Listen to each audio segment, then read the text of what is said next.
Hello friend, आदाब, नमस्ते, सत श्री अकाल। क्रेजी तनिष्क में आपका हार्दिक स्वागत है। आज मैं आप लोगों के लिए एक वीडियो लेकर आई हूँ और मैं आप लोगों को टॉपिक एजुकेशन के बारे में बताना चाहती हूँ। एजुकेशन मतलब शिक्षा। उससे पहले आप मेरे चैनल क्रेजी तनिष्क को लाइक सब्सक्राइब करना मत भूलिएगा। शिक्षा क्या है? आखिर मैं शिक्षा के बारे में ही क्यों बताना चाहती हूँ?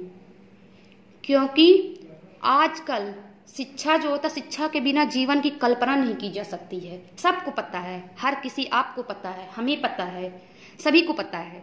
लेकिन अभी कुछ बच्चे जो होते हैं घर छोड़कर बाहर जब निकलते हैं और वो जब बाहर से गांव पे आते हैं तो अक्सर जो बुजुर्ग हमारे होते हैं बुलाते, बच्चे इधर आओ, अच्छा क्या कर रहे हो आजकल? तो बताते हैं मैं पढ़ने जाता हूँ। क्या पढ़ते हो? मैं कंपटीशन बीट कर रहा हूँ, मैं कंपटीशन की तैयारी कर रहा हूँ। अच्छा, पढ़ चुके? नहीं, अभी पढ़ाई शुरू हुई है। अच्छा बताओ, शिक्षा क्या है बेटा? शिक्षा क्या है? तो लोग सोचते हैं शिक्षा क्या है, कहते हैं शिक्षा के बारे में हम पढ़ने जाते हैं, शिक्षा है, हमें जो स्कूल में सिखाई जाती है वो शिक्षा है। लेकिन नहीं, शिक्षा हकीकत में है वही, लेकिन हमें शिक्षा के बारे में संपूर्ण जानकारी लेनी चाहिए। शिक्षा क्या? कोई भी पूछ सकता है शिक्षा क्या है। जब हमें जानकारी रहेगी तभी तो हम बताएंगे शिक्षा क्या है। एक कहावत कही जाती है, शिक्षा जो कहावत क्या कहा गया है सुनिए, शिक्षा शेरनी का वह दूध है जो पिएगा वही दहाड़ेगा। तो इन्हीं शब्दों के साथ मैं आप सभी को शिक्षा के बारे में कुछ जानकारी देना चाहती हूँ। और ये जानकारी मैं बीएड बीटीसी जो भी प्राध्यापक अध्यापिकाएं हैं उनके लिए लेकर आए हुए, और मैं सोच रही हूँ उनको शुरू से यानी जीरो से शिखर तक पहुंचाने की मेरी कोशिश है। अगर मेरा चैनल लाइक सब्सक्राइब करेंगे, आगे शेयर करेंगे, तो मैं जरूर जो भी समसामयिकी है, चाइल्ड डेवलपमेंट है, मैं शुरू से लेकर एक मंथ बाद उनका एग्जाम है, मैं जरूर लेकर आऊंगी और उनको सारा topic all to all clear कराते हुए चलूंगी। अगर उनको कोई कंफ्यूजन रहेगा, किसी टॉपिक के बारे में नहीं समझ में रहा, नीचे कमेंट में डाल दीजिएगा और मैं उसे, मेरी पूरी कोशिश रहेगी मैं आप सभी को वो टॉपिक अच्छे से क्लियर कर पाऊं। चलिए, मैं समय को व्यतीत ना करते हुए शिक्षा के बारे में बताने जा रही हूँ। शिक्षा क्या है? शिक्षा क्या है यानी एजुकेशन क्या है? शिक्षा, अब शिक्षा शब्द संस्कृत के शिक्ष धातु से मिलकर बना है, जिसका अर्थ होता है सीखना या सिखाना। शिक्षा को अंग्रेजी में एजुकेशन कहते हैं। शिक्षा को अंग्रेजी में क्या कहते हैं? एजुकेशन। एजुकेशन लैटिन के दो शब्दों से मिलकर बना है, ई प्लस डीको। ई का अर्थ है अंदर से, डीको का अर्थ है बाहर की ओर, यानी अंदर से बाहर की ओर, यानी हमारे अंदर जो है, जो भी शिक्षा है उसको बाहर लाना ही क्या होता है? शिक्षा होता है। अब आप लोग कैसे बताएंगे शिक्षा क्या होता है? बोलेंगे जो शिक्षा जो होता है संस्कृत के शिक्ष धातु से मिलकर बना है, जिसका अर्थ होता है सीखना या सिखाना, यानी हमने क्या सीखा है और हमने लोगों को क्या बताया, क्या सिखाया है। शिक्षा को अंग्रेजी में एजुकेशन कहते हैं। एजुकेशन लैटिन के दो शब्दों से मिलकर बना है, ई प्लस डीको, यानी ई का अर्थ होता है अंदर से, डीको का अर्थ होता है बाहर की ओर, यानी जो हमारे अंदर से बाहर की ओर, यानी जो अंदर में है हमारे अंदर जो मन में है उसको बाहर लाना। यानी जैसे कैसे छोटे बच्चे रहते हैं, उनके मन में उनको जानते हैं 1 2, हाँ उनको पता है ये 1 है, ये 2 है, ये 3 है, लेकिन वो कह नहीं पाते हैं, तो हम लोग को बताते हैं उनको, बच्चे देखो ऐसे 1 होता है, ये 2 होता है, ये 3 होता है। तो उनके वो पहले से जो यानी माँ यानी मदर लैंग्वेज जो होता है, उनकी माँ जो बताई रहती है, वो अपने आसपास जो सीखे रहते हैं, जब वो विद्यालय में आते हैं शिक्षा लेने, तो हमको वही बाहर लाते हैं, उन्हीं को कहते हैं अंदर से बाहर की ओर ले जाना शिक्षा होता है। इसी संदर्भ में क्या है? इसी संदर्भ में विवेकानंद जी के अनुसार, विवेकानंद जी अब देखिए क्या कहे हैं, बालक के अंदर निहित गुणों का सर्वांगीण विकास करना ही शिक्षा, यानी बालक के अंदर जो गुण है, जो निहित है, जो छुपे हुए हैं, उन्हें बाहर लाना ही शिक्षा है। शिक्षा 3H की तरह है, जिसे पश्चिम से पेस्टोलॉजी तथा भारत से गांधी जी ने दिया था। ठीक है, कौन? गांधी जी ने। अब देखो 3H, अब आप सोचेंगे 3H होता क्या है? मैम 3H क्या होता है? अब आप बहुत सारे ऐसे बीएड कर रहे होंगे, बीटीसी कर रहे होंगे छात्र होंगे जो सोच रहे होंगे कि अब 3H, अब अक्सर करके पूछ रहे 3H head, heart, hand. Head का अर्थ होता है सिर, हार्ट का अर्थ है हृदय, हैंड का अर्थ होता है हाथ, यानी मन। सिर क्या होता है? मन से जुड़ा होता है। हृदय आत्मा से जुड़ी होती है। हाथ शरीर से जुड़ा होता है। हमारा जो हाथ है क्या होता है? शरीर से तो जुड़ा होता है, शरीर का एक अंग तो होता है। यानी क्या कहा गया है? मन, आत्मा। यहीं से देखिए, यहीं से हमारा एक क्वेश्चन बन जाएगा। यहीं से हमारा क्या हो गया? एक क्वेश्चन बन जाएगा। एक क्वेश्चन बन जाएगा कि हम लोग तुरंत यहीं से याद कर लेंगे क्या होता है। यानी अब गांधी जी के अनुसार, बस इतना ही आप लोग गांधी जी लगा दीजिए। गांधी जी के अनुसार, यानी गांधी जी के अनुसार क्या गांधी जी ने कहे थे? महात्मा गांधी जी के अनुसार मन, आत्मा, शरीर का, यानी हमारा जो मन है, यानी मन, आत्मा, शरीर का सर्वांगीण, यानी सभी प्रकार से विकास करना, ठीक है, शिक्षा है। आप लोगों को पता हो गया शिक्षा क्या है। अब कोई पूछेगा, अब आप कहीं पे जाएंगे, पूछेंगे एजुकेशन क्या है, तो आप तुरंत बता देंगे कि एजुकेशन क्या है। एजुकेशन संस्कृत के शिक्षा धातु से मिलकर बना है, जिसका अर्थ होता है सीखना या सिखाना। यानी हमने क्या सीखा है और लोगों को क्या सिखाया है। शिक्षा को अंग्रेजी में एजुकेशन कहते हैं। एजुकेशन लैटिन के 2 शब्दों से मिलकर बना है, ई प्लस डी को। ई का अर्थ होता है अंदर से और डी को कर्ता बाहर, यानी हमारे अंदर जो गुण पाए जाते हैं उनको बाहर निकालना ही शिक्षा है। बस क्या है, अब किसी के अनुसार बता दीजिए। जैसे कि अभी हमने सबसे सरल भाषा में आपको बताया है, महात्मा गांधी के अनुसार बता दीजिए। यानी ये बता दीजिए, यानी मन, मस्तिष्क, शरीर का, मन आत्मा शरीर का सर्वांगीण विकास करना ही शिक्षा है।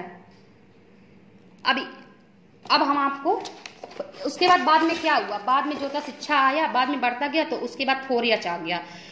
बस 4H में क्या, एक हेल्थ सिप और बढ़ गया। क्या हुआ?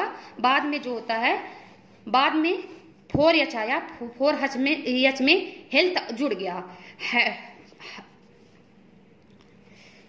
बाद में जुड़ गया। क्या जुड़ गया? हेल्थ, यानी हेल्थ स्वास्थ्य से जुड़ गया, ठीक है। अब हम लोग अक्सर करके जब हम पहली बार पढ़ाने जाते हैं प्राथमिक बच्चों को, जैसे BTC वाले बच्चे हैं, वो लोग प्राथमिक बच्चों में जब भेजा जाता जाइए आप लोग पढ़ा कर आइए, और जो B.Ed वाले बच्चे हैं उनको भेजा जाता जाइए आप जूनियर में पढ़ा के आइए। अब तो ऐसा हो गया, नियम आ गया कि B.Ed वाले भी प्राइमरी में टीचर बन सकते हैं। तो अब तो बात ही अलग है, लेकिन प्राथमिक बच्चों के लिए 3RS लगा। तो हम लोग जब जाते हैं तो उनको पढ़ाते हैं कि एक भाषाई आधार पे, एक मैथमेटिक होता है। भाषाई आधार पे हमने क्या लेते हैं? भाषाई आधार पे जैसे हुआ, जैसे हम लोग कोई पोयम ले लिया, कोई इंग्लिश का कोई पोयम ले लिया, या कोई हिंदी का पोयम है, चलो बच्चों पढ़िए इंग्लिश में पोयम। अब सबको पता रहता है, हाँ चलिए मैम ने पढ़ाया है इंग्लिश का पोयम। बच्चों को पढ़ाने से जब बच्चों को समझना बहुत मुश्किल है। पढ़ाना तो आसान है बच्चों को, लेकिन बच्चों को समझना मुश्किल। कई प्रकार के बच्चे होते हैं। कोई बच्चा कहता है मैम मुझे नहीं समझ में आया, कोई बच्चा कहता है मैम मुझे ये नहीं समझ। लेकिन कैसे? अभी आप कोई poem, come little baby come to me, I will teach you my ABC। अभी कोई चीज आप पोयम कर, तो वो लोग सोचते हैं हाँ कितने उनका चेहरा देखिए, उनका बिल्कुल चेहरा एकदम शांत होकर देखिए, कितनी आराम से सुनते हैं। वही आप कोई चीज पढ़ाइए, उनको समझ में नहीं है, लेकिन हाँ वही आप गा कर पढ़ाइए, वो छोटे बच्चों को बहुत अच्छे से समझते हैं। बस अपना तरीका बदलिए, अपना तरीका उनके तरीके से मत बदलिए, अपने तरीके से बदलिए। तो क्या होता है, प्राथमिक बच्चों के लिए 3RS लाया गया, reading, writing, arithmetic. Reading writing जो होता है भाषा से संबंधित है। अभी हम आपको बताए हैं कि भाषा जैसे कि 1 2 3, जैसे कि क ख ग घ हुआ, या फिर हम लोग अक्षर बताते हैं, वर्ड बताते हैं, वर्णमाला पूरा बताते हैं। अर्थमेटिक क्या हुआ, 1 2 3 4 5 ये सब बताते हैं जो अर्थमेटिक से संबंधित है। मैं आपको आगे पढ़ाऊंगी, इससे पहले मैं आपको बताना चाहती हूँ, मैं आप सभी का जो चाइल्ड डेवलपमेंट है, समसामयिकी है B.Ed वालों का, BTC वाले में तो 8 सब्जेक्ट हैं। वैसे आप सभी कुछ भी डाउट हो, आप सभी लोग निश्चिंत हम मेरे कमेंट कीजिए, मेरे नीचे जो कमेंट दिया रहेगा उसमें मैं आप सभी को पढ़ाऊंगी। 1 मंथ के बाद बीएड वालों का एग्जाम शुरू होगा। उसमें हमको लगता है कि ऐसा मुझे लगता है, क्योंकि हम लोग जब पढ़ रहे थे बहुत कम ही शिक्षक ऐसे होते हैं जो पूरा कोर्स सिलेबस खत्म करवाते हैं, क्योंकि बीच में आधा अधूरा छोड़ो, कोई एक टॉपिक कोई दो टॉपिक पढ़ाने को तो थोड़ा बहुत पढ़ा दे, कहते हैं लिखो अपने मन से। आप लोग लिखिए, आप लोग का काम है पढ़िए लिखिए। तो अगर उसमें अगर कोई समसामयिकी में या कोई टॉपिक है जो आपको ना समझ में आए हो तो आप नीचे कमेंट करें, मैं पूरा कोशिश मेरी रहेगी, मैं उसे 0 से शिखर तक पहुंचाने की कोशिश करूंगी और मैं ऐसा पढ़ाने की कोशिश करूंगी कि आपके दिमाग में आ जाए। समय को व्यतीत ना करते हुए मैं आगे आपको पढ़ाना चाहती हूँ। आप लोग आगे देखिए क्या है। शिक्षा जो होता है मानव का निर्माण करती है। अब कोई पूछे शिक्षा क्या है? शिक्षा मानव का निर्माण करता है। शिक्षा के बिना मानव पशु के समान होता है। शिक्षा माँ के समान होती है, यानी जो होता है अभी शिक्षा क्या है? शिक्षा मानव का निर्माण करती है। सही है भाई, शिक्षा मानव का निर्माण करती है। शिक्षा की मानव पशु के समान होता। पशु को क्या पता कि शिक्षा क्या है? पशु को देखिए जहां जैसे जहां बात दीजिए वो वहां रहेगा, जो खिला दीजिए वो खा लेगा। मानव और मनुष्य को अभी आप ही लोग के पास कोई चीज लेकर आए जो आपको पसंद ना हो, खा लेंगे? नहीं खाएंगे ना, क्योंकि आप पढ़े लिखे लोग हैं, आपको पता है हाँ ये चीज अच्छा है, ये चीज बेकार है। शिक्षा माँ के समान होती है, बिल्कुल एकदम सही है। शिक्षा माँ के समान होती है, यानी जो बालक को पालन पोषण करके बालक को मनुष्य के रूप में प्रदान, बिल्कुल एकदम 100% सही है कि बालक को पालन पोषण करके बालक को मनुष्य के रूप प्रदान करती है। यानी जो होता है शिक्षा माँ के समान, बिल्कुल जैसे माँ होती है बच्चों को पालन करती है, छोटा बच्चा रहता है उसके बाद फिर बड़ा होता है, फिर उसके बाद और बड़ा होता है, माँ रहती है पालन पोषण करती है। क्या हर कोई माँ बन सकता है? नहीं। उसी तरह से हर कोई शिक्षा भी नहीं ले सकता। कहते हैं क्यों शिक्षा की जगह है? अभी दो मनुष्य रहे, एक गोरा हो एक काला हो, ठीक है? काला मनुष्य जो है बहुत पढ़ा लिखा हुआ है और एक गोरा मनुष्य है वो नहीं पढ़ा लिखा हुआ है। और आप लोगों के बीच में अभी कोई बहुत काला है और वो डीएम बन के आप लोगों के बीच में आप क्या करेंगे? आप सोचेंगे ये हमारे जिले का डीएम है। वो कोई गोरा मनुष्य, कितना भी गोरा क्यों ना हो, आप उसका सम्मान उसके बगल में कभी बैठाएंगे? एक डीएम के बगल में कभी सोचेंगे? आप खुद नहीं सोचेंगे, आप सोचेंगे नहीं इनका क्यों सम्मान आप देंगे? क्योंकि वो एक डीएम, वो अपने रुतबे से वहां तक पहुंचे हैं, वो अपना शिक्षा यानी शिक्षा कहते हैं ना, शिक्षा से निकवे दूध है जो पिएगा वो दहाड़ेगा। उसी के अनुसार शिक्षा जो होता है माँ के समान पालन करता है, यानी पोषण करता है। बालक को पालन पोषण करके मनुष्य को स्वरूप प्रदान करता है। तभी तो हम लोग डीएम बनते हैं, कोई टीचर बन गया, कोई एसपी बन गया, ठीक है? आखिर उसका पालन पोषण करके तभी तो प्रदान करते हैं। अब यहाँ देखिए मोस्ट इम्पॉर्टेंट क्वेश्चन है। अक्सर करके आपके टेट में, सीटेट में या कहीं आप कभी ना कभी तो देखेंगे, कहेंगे एडम्स के अनुसार शिक्षा एक द्विध्रुवीय प्रक्रिया है। इसे एबी द्वारा याद किया जा सकता है। जैसे ये मैं अपना एक ट्रिक बनाई हूं कि शिक्षा एक द्विध्रुवीय प्रक्रिया है। एबी, ए से हो क्या हुआ? ए से for Adams, B for bipolar, यानी A for Adams, B for bipolar. याद हो गया कि नहीं? अभी आपसे कोई पूछे एडम्स के अनुसार क्या है शिक्षा, तो आप ए बी से याद करो। A for Adams, B for bipolar. अगर बाइपोलर यानी द्विध्रुवीय प्रक्रिया क्या है तो तुरंत एडम्स को आप याद कर लेंगे कि शिक्षा जो है एक द्विध्रुवीय प्रक्रिया किसके अनुसार? ए बी के अनुसार याद कर लीजिए। A for Adams, B for bipolar, bipolar मतलब द्विध्रुवीय प्रक्रिया, ठीक है?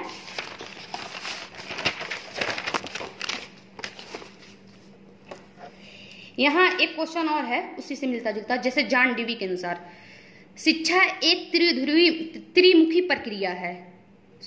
शिक्षा एक त्रिमुखी प्रक्रिया है, इसे डीटी द्वारा याद किया जा सकता है। बिल्कुल सही, डीटी, डी मतलब D for DV, T for tripolar. अब जैसे जहां भी आएगा कि शिक्षा जॉन डीवी के अनुसार, जॉन डीवी जॉन अलग, डीवी के अनुसार डी फॉर डीवी याद कर लो और टी फॉर ट्राइपोलर यानी त्रिमुखी प्रक्रिया, ठीक है?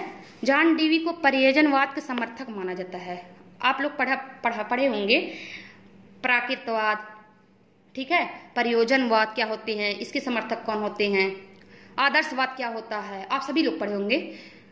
जॉन डीवी को प्रयोजनवाद के समर्थक माना जाता है, जबकि किलपैट्रिक प्रयोजनवाद के जनक थे, ठीक है? यहाँ पर एक और मोस्ट इम्पॉर्टेंट क्वेश्चन है जॉन डीवी के अनुसार। अक्सर पूछा जाता है यानी प्रथम प्रयोगात्मक विद्यालय की स्थापना किसने किया था? अक्सर कहीं पूछा जाता प्रथम प्रयोगात्मक विद्यालय की स्थापना किसने किया था, तो आप बताएंगे किसने किया था? जॉन डेवी ने। कब किए थे? 1896 में। कब किए थे? 1896 में। क्या पूछेगा? प्रथम प्रयोगात्मक विद्यालय की स्थापना किसने किया था? प्रयोगात्मक यानी जो होता है, तो आप बताएंगे जॉन डेवी 1896 में प्रथम प्रयोगात्मक विद्यालय की स्थापना किया। और मोस्ट इंपॉर्टेंट क्वेश्चन एक और है, विलियम बुंटेन ने। ये हो गया प्रयोगात्मक प्रथम प्रयोगात्मक। और अगर पूछेगा प्रथम मनोवैज्ञानिक यानी प्रयोगशाला की स्थापना किसने किया था? प्रयोगशाला यानी किस शहर में? विलियम बुंटेन ने जर्मनी के लिप्जिग शहर में मनोविज्ञान की प्रथम प्रयोगशाला की स्थापना की। जब प्रयोगशाला की स्थापना आएगा तो तुरंत विलियम बुंट याद कीजिएगा। कहाँ? लिप्जिग शहर में किए थे। और कहाँ? जर्मनी के लिप्जिग शहर में किए थे विलियम बुंट। और अगर आएगा प्रथम प्रयोगात्मक आएगा तो जॉन डेवी को 1896 में बताइएगा। ठीक है। शिक्षा दो प्रकार के होते हैं, संकुचित, व्यापक। एक संकुचित क्या होता है? 4 दीवार के अंदर अर्थात विद्यालय शिक्षा। जैसे संकुचित क्या होता है? जो हम लोग विद्यालय में जो शिक्षा जाते हैं वो संकुचित होता है। विद्यालय में हम लोग गए, हम लोग का एक टाइम फिक्स रहता है कि हाँ हमको विद्यालय में, अब हमको विद्यालय में जाएंगे, कोई जरूरी है कि हाँ हम उच्च विद्यालय में जाएं। कुछ बच्चे ऐसे रहते हैं विद्यालय में जाकर छोड़ देते हैं शिक्षा, ठीक है, नहीं पढ़ पाते हैं। क्यों? क्योंकि उनकी आर्थिक व्यवस्था नहीं सही रहती है। कभी कोई गरीब रहता है, कभी कोई के घर पे कोई परिस्थिति आ जाती है जिसके अनुसार वो अपनी शिक्षा को अधूरा छोड़ना पड़ता है। उसे 4 दीवारी के अंदर यानी विद्यालय शिक्षा, जो भी हमारी विद्यालय शिक्षा होती है उसे जो होता है संकुचित। व्यापक अर्थात निरंतर चलने वाली शिक्षा। जैसे कि आपने अभी विद्यालय में शिक्षा ली, उसके बाद क्या हुआ? आपने विद्यालय के बाद में उच्च विद्यालय स्नातक की शिक्षा ली। लेकिन आपको जरूरी नहीं है कि आप शिक्षा जो होता है एक जगह से रहकर ले रहे हैं। आप यूट्यूब के माध्यम से भी शिक्षा प्राप्त कर रहे हैं, आप न्यूज़पेपर के माध्यम से भी शिक्षा प्राप्त कर रहे हैं। आप जो होता है कहीं दूर रह के शिक्षा, मोबाइल ले लिए, कंप्यूटर ले लिए, उसके माध्यम से शिक्षा प्राप्त कर रहे हैं। यानी हमारा निरंतर यानी शिक्षा रुके ही ना, निरंतर चलती रहे। हमने हाई स्कूल पास कर लिया, हमने इंटर पास कर लिया, हमने बीएससी पास कर लिया, बीए बीएससी कुछ भी हो, जो भी हो, उसके बाद हमने बीएड बीटीसी पास कर लिया। जो आपकी शिक्षा रुके नहीं, यानी आप अभी तक पढ़ रहे हैं। ये क्या है? आपका व्यापक शिक्षा निरंतर चल रही है ना। इन्हीं सभी शब्दों के साथ अगर आपको मेरी ये पढ़ाई हुई, जो भी हम पढ़ाए हैं शिक्षा के बारे में, एजुकेशन के बारे में, अगर अच्छा लगा तो मैं नेक्स्ट पार्ट जरूर लेकर आऊँगी। और अगर आपको कोई टॉपिक नहीं समझ में आया तो प्लीज़ नीचे कमेंट में कीजिएगा और मैं कोशिश करूँगी कि आपको अच्छे से समझाऊँ।